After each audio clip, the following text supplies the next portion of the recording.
Hi guys. तो जब इलुल घर पे आके बताती है ना, मतलब जो इलुल की केयर टेकर है उसको बताती है कि जब मैं वहाँ पर गई ना, वहाँ पर बहुत कुछ हो रहा था। सब लोग एक दूसरे के ऊपर ऐसे हमला कर रहे थे और मैं बहुत ज़्यादा डर गई थी वहाँ के हालात देखकर। इसीलिए मैं वहाँ से जल्द भाग आई और मैं बहुत ज़्यादा वहाँ से डर गई थी। तो ना तभी वहाँ पर हमें जो बैक फ्लैश है वो दिखाया जाता है, जिसमें ना हम देखते हैं कि इलुल वहाँ पर होती है और वो वहाँ पर ना ऐसे हालात देखकर बहुत ज़्यादा डर जाती है कि ये क्या हो रहा है, ये क्यों हो रहा है। तो वो सब देखकर ना वो मतलब वहाँ से भागने लगती है। तो तभी उसके हाथ में जो मतलब उसका मतलब धागा होता है ना, वो वहीं पर ज़मीन में नीचे गिर जाता है, जो उसका ब्रेसलेट उसके पहना होता है। तो फिर उसके बाद उसकी केयर टेकर कहती है कि मेरे को नहीं लगता कि ऐसा कुछ हो सकता है, वहाँ पर तो मैं बहुत बार गई हूँ, पर मुझे ऐसा कुछ नहीं लग रहा कि वहाँ पर कुछ ऐसा होगा। तो ना वो उसको बोलते कि तुम तो किसी काम की नहीं हो। तो इलुल बोलती कि मैं सच बोल रही हूँ। तो वो बोलती कि अगर ऐसा कुछ भी झूठ हुआ ना तो तुम देख लो, तुम्हारी खैर नहीं है। तो इलुल उसको फिर से एक्सप्लेन करती है कि ऐसा कुछ नहीं है, मैं झूठ क्यों बोलूँगी, वहाँ पर ये सब हो रहा था। वो बोलती कि चलो ठीक है, मैं पता करती हूँ इस चीज़ के बारे में, अगर ऐसा कुछ भी हुआ तो हिसाब लगा लेना, कुछ तुमने झूठ बोला हुआ तो। वो बोलती कि नहीं नहीं, ऐसा कुछ नहीं है। फिर इसके बाद इलुलना सब एक्सप्लेन करती है कि मैं वहाँ पर से इसलिए भाग गई क्योंकि मैं बहुत ज़्यादा डर गई थी। वो बोलती है कि मतलब सीरियसली तुम्हें सच में ऐसे लगता है कि मैं तुम्हारी इन बातों पर यकीन करूँगी। और वो ना उसके बाल पकड़ लेते, थप्पड़ मारूंगी खींच के। इलुल को कुछ भी किया तो मेरे को बिल्कुल पसंद नहीं है यार ये। मतलब तेरे को पैसे मिल रहे हैं तो उसको क्यों ऐसे तंग कर रही है बहन। तो उसको तो मत तंग कर, एटलीस्ट उसके साथ तो प्यार से रहना। अगर पता लग गया ना आतिश को तो तेरा तो तू तो गई समझ। फिर उसके बाद ना मतलब वो उसको बोलती है कि चलो ठीक है, अब जाओ काम करो अपना ये जाकर। तो वो उसको बहुत ज़्यादा ऐसे डांटने लगती है। तभी ना इलुल का ध्यान जाता है अपने ब्रेसलेट के ऊपर। तो जैसे उसका ध्यान जाता है ना अपने ब्रेसलेट के ऊपर, तो वो दूसरा हाथ देखती है जल्दी से अपना।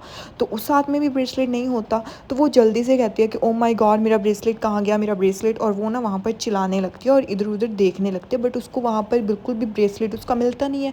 फिर वो बोलते कि मैंने अपना ब्रेसलेट कहाँ पर फेंक दिया। तो वो ब्रेसलेट देखने के लिए बाहर भी भाग दिया। तो जो ये इलुल की जो केयर टेकर है ना, वो बोलती कि कुछ तो गड़बड़ है, जो ये लड़की मतलब असली की मॉम मेरे से छुपा रही है। तो फिर उसके बाद असली की मॉम ना इलुल की केयर टेकर को कॉल करती है। वो बोलती है कि इसको ना यहाँ पर इस हॉस्पिटल में लेकर आओ, और ना उसको अभी जल्दी से जल्दी मतलब ब्लड देना होगा। वो बोलते कि ब्लड, पर उसको क्यों ब्लड देना है। तो वो बोलती कि मैंने जितना तुमसे कहा है ना उतना काम करो, तुम्हें मेरे से कुछ भी पूछने की बिल्कुल भी ज़रूरत नहीं है। वो बोलती है कि मतलब तुम करना क्या चाहती हो मिस, मुझे समझ नहीं आ रहा, मैं वैसे तो ये चीज़ पता करके रहूँगी। तो वो बोलती है कि मेरे साथ ना ऐसा बोलने की ज़रूरत नहीं है, मुझे तुम्हारी और इल्ल की यहाँ पर ज़रूरत है और जल्दी से जल्दी यहाँ पर आ जाओ।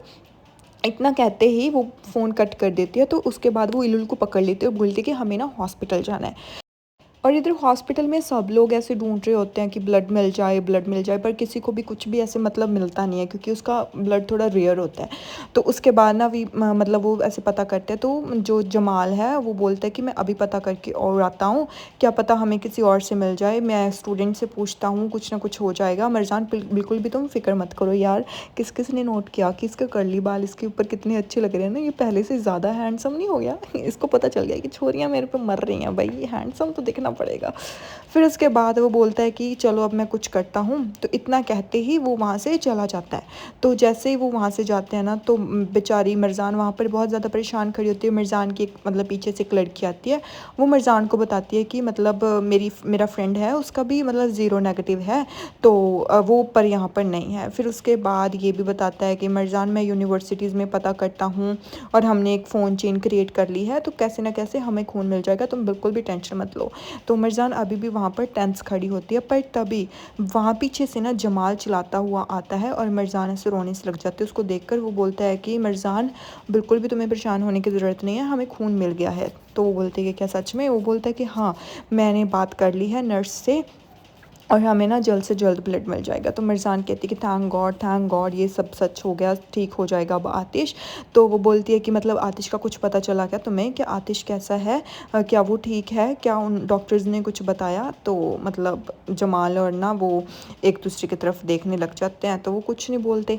तो मतलब उनका ये साइलेंट देख कर ना वो मतलब समझ जाती है कि कुछ ना कुछ तो गड़बड़ है। वो बोलती है कि क्या हुआ। तो उसके बाद ना जमाल उसको एक मतलब पाउच देता है जिसमें उसकी वॉच और और उसकी जो वेडिंग रिंग होती है ना आतिश की, वो होती है। वो उसको पकड़ा देता है और बोलता है कि मरजान ये आतिश का है। तो जिसे देख कर ना मरजान एकदम से टूट जाती है गाइस, मतलब उसकी आंखों में से ना पानी आने लग जाता है। एंड शी वॉज लाइक कि ये कैसे हो सकता है, मेरा आतिश ठीक तो हो जाएगा ना। तो उसके बाद वो देखते रहती है उसको, और सब लोग बहुत ज़्यादा अपसेट होते हैं मरजान के हालात देखकर भी, क्योंकि भले ही मरजान को कुछ ना हुआ हो बट उसकी सबसे ज़्यादा गंदी कंडीशन है इस टाइम पर, क्योंकि मतलब वो बहुत ज़्यादा सफ़र कर रही है, उसने बहुत कुछ देखा और आतिश को अब अपनी नज़रों के सामने ऐसा देखना उसके लिए बहुत बड़ी बात थी। फिर उसके बाद वो रिंग को देखकर वहाँ पर खड़ी, मतलब उन लोगों से थोड़ा दूर चली जाती है और वहाँ पर ना ऐसे रोने लग जाते हैं। गाइस ये सीन देखकर ना मेरी आंखों में सच में पानी आ गया था। आपको ये सीन कैसा लगा?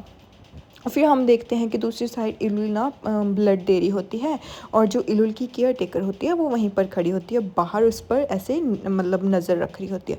तभी वहाँ पर आ जाती है असली की मॉम मुज़्ज़म हानिम। तो मुज़्ज़म आके बोलती है कि मतलब तुम जल्दी से यहाँ से चली जाना, जैसी ब्लड वो दे दे तो तुम्हें यहाँ से चले जाना है। वो बोलती है कि तुम कुछ ना कुछ तो प्लान कर रही हो। तो वो बोलती है कि मैं कुछ भी करूँ पर तुम्हें इस चीज़ से फ़र्क नहीं पड़ना चाहिए, और तुम्हें किसी को भी नज़र नहीं आना है। मैं नहीं चाहती कि कोई तुम्हें देख पाए। वो बोलती है कि तुम कुछ तो छुपा रही हो मुज़्ज़म हानिम, और ये चीज़ का मैं पता लगा कर ही रहूँगी। आज पता करूँ या फिर कल पता करूँ। बहन पता कर ले, आतिश को बता दे कि उसकी बहन ज़िंदा है, इतना काम तो कर दे। फिर उसके बाद तुम दोनों को तो आतिश देख लेगा। फिर उसके बाद वो बोलती है कि कुछ भी हो, तुम्हें कुछ भी करने की मतलब ज़रूरत नहीं है। वो बोलती है कि वैसे ये बताओ मुझे कि तुम्हें कैसे पता कि इसका खून किसी और के साथ मैच करता है। तो वो बोलती है कि अपना मुंह बंद रख और काम कर अपना, जितना मैंने तुम्हें कहा है ना उतना काम कर, और वरना मैं तुम्हें कोई भी पैसा नहीं दूंगी। तो वो बोलती है कि अच्छा धमकी दे रही हो मुझे, चलो देखते हैं। इतना कहकर ना मुज़्ज़म हानिम वहाँ से चली जाती है। तो जो ये है ना वो बोलती है कि मतलब मैं अपनी आंखें तो खोल के ही रहूँगी, अब मैं देखती हूँ कि क्या सीन हो रहा है और क्या नहीं। इतना कहकर ना वो उसके पीछे पीछे चली जाती है, और वहीं पर इलुल अकेली होती है और मरजान ना उसको ढूंढती ढूंढती कि मतलब आतिश को किसने ब्लड दिया है। तो वो ढूंढती ढूंढती मतलब इलुल के रूम के बिल्कुल पास आ जाती है। तो जैसे वो मतलब ऐसे टिल्ट होकर देखती है तो वो देखती है कि वहाँ पर कोई लड़की ऐसे लेटी हुई होती है और वो ब्लड दे रही होती है, और यहीं पर ये एपिसोड ख़त्म हो जाता है। Guys please let me know, please let me know कि मतलब आप सच में देखना चाहते हो राफ्ता जो कि मैं एक्सप्लेन करूं, या फिर नहीं देखना चाहते, क्योंकि मेरे को जस्ट एक बार कमेंट सेक्शन में बता दो सो दैट मैं उसी तरीके से आपको एक्सप्लेन करूंगी। अब मैं बकवास करती रहती हूँ 24 घंटे, राइट? फिर आप लोग देखना नहीं चाहते, तो मेरे को ऐसे होता है कि मतलब पता नहीं देखना चाहते हैं या फिर नहीं देखना चाहते, तभी मैं एक्सप्लेन करूँ। वरना अगर आप देखना ही नहीं चाहते तो फिर मेरा एक्सप्लेन करने का तो कोई फ़ायदा है ही नहीं। सो इसीलिए please let me know in the comment sections guys. और मेरे को ये भी बताना कि क्या आप मेरी वापस से वही फ़नी कमेंट्री सुनना चाहते हो या फिर नहीं सुनना चाहते, क्योंकि मैं फिर ही बकवास करना अपनी स्टार्ट कर सकती हूँ, वरना नहीं करूँगी, वरना सिंपली एक्सप्लेन कर दूँगी। Okay bye bye.